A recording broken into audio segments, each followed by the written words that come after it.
image is someone screaming your name.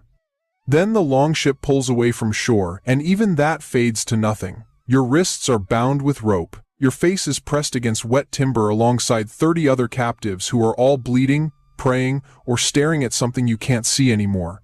Nobody tells you where you're going. Nobody tells you what you'll become when you arrive. And after today, nobody will ever ask your name again. You are now a thrall. The word comes from the Old Norse Thrall, a root meaning to run or to compel. The Vikings literally named slavery after chasing someone down and forcing them into bondage.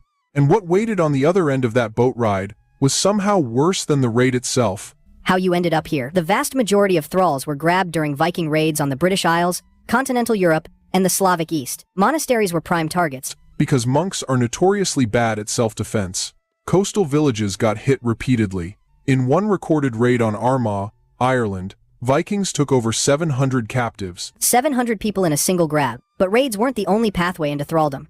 Norse society had a whole menu of options for losing your freedom.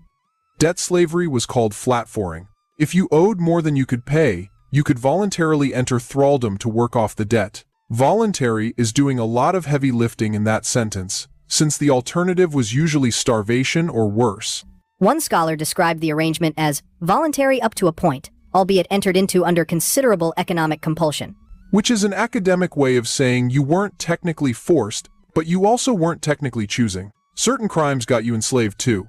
Theft was considered deeply dishonorable in Norse culture.